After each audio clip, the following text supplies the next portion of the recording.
Let's now look at the example programs for random number generation. And the first one was this one where we generate 20 random numbers from 1 to 6, 20 integers from 1 to 6. And to make them make the output visually more appealing, after every 5 outputs, we're going to insert a new line and run this. There you go. Now, just try to take a look and try to remember what we have here: 66556, 51153, and so on. And let me run this again. 66556, 51153. The same sequence. Now, as we saw, the rand function, if no seed value is specified, will give you the same sequence of seemingly random looking numbers again and again. So these are really just pseudo-random numbers that we're producing over here.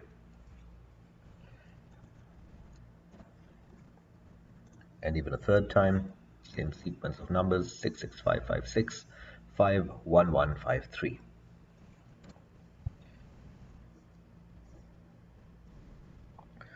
Let me now jump to the second example that we had. In this one, we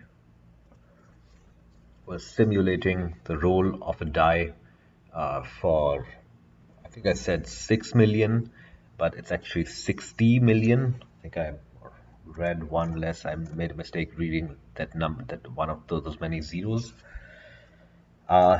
So this is the one in which we make 6 variables, frequency 1 through 6.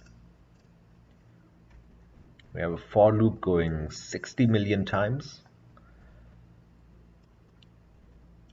We define an integer face, which will store the randomly generated number, pseudo randomly generated number, between 1 and 6. And we have a switch statement that increments the appropriate of these 6 frequency variables. In 6 cases, I also added a default case with a break statement, just to get you into the habit of having a default case. Always a good idea. And finally, after the switch statement, at the end, I can maybe add that as a comment. This is the end of the for loop, and this is the end of the switch statement. Sometimes when you have very long code, it can become a little difficult to track which parenthesis is the closing parenthesis for which opening statement or which block.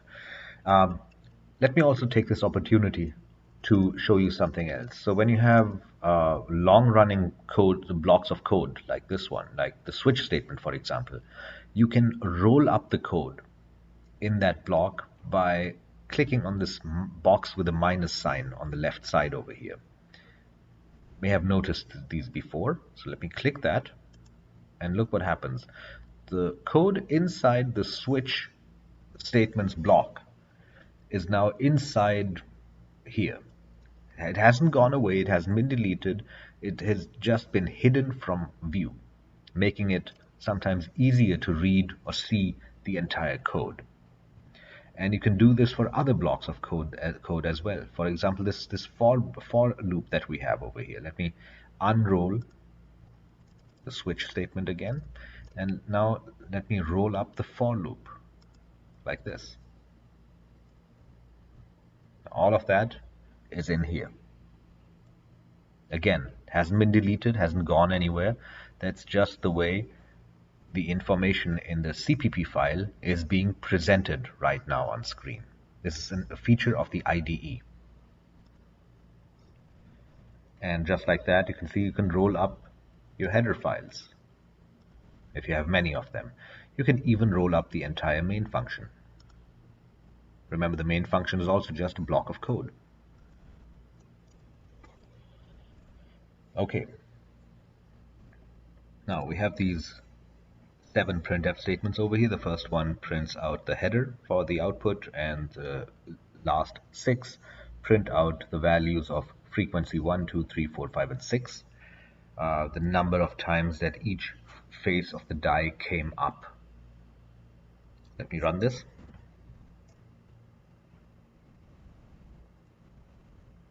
And because it's a loop of 60 million, you can see that this took a little time to run. It actually took a few seconds.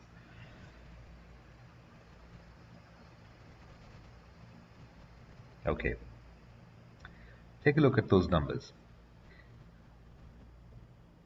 So this is 9,999,294, and then we have 1,000,2929. Let me run this once more.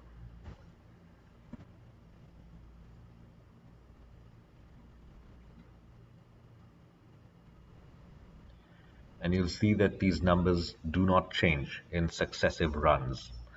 That's because every run is based on the same sequence of pseudo-random numbers. So you'll see the same numbers again and again.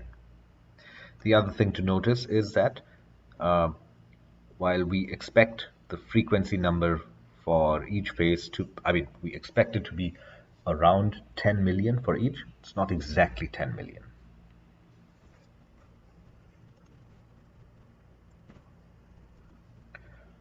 Okay. Now, let me come to the third and last example that we saw, and this is the one in which we use different seed values for the random number generation function rand. So this is the one in which we take a seed from the input using the scanf function, an unsigned integer, pass that as argument to the srand, the seed random number generator function, and then we have a for loop which is going to print out only 10 numbers this time, and we're going to scale these and shift them to be integers in the range from 1 to 6. And this is going to be 10 numbers, and we're going to put in a new line character after every 5 numbers, same as before in the first example that we saw today. Let me run this, and let me recreate the exact same example we had in the slides. So for the first one, I'm going to enter the C67, same as in the example. Look at those numbers: 61462, 16164. Okay. Now let me run it again, and this time enter the seed 867, same as in the second example. 24616, 11362, completely different. And just to demonstrate that the same seed will produce the same sequence of random numbers, take a look: 61462, 16164. Even the random numbers that you're seeing over here, the pseudo-random numbers for each seed, are the same numbers that you're seeing that you saw in the slides. Once more with the seed 67.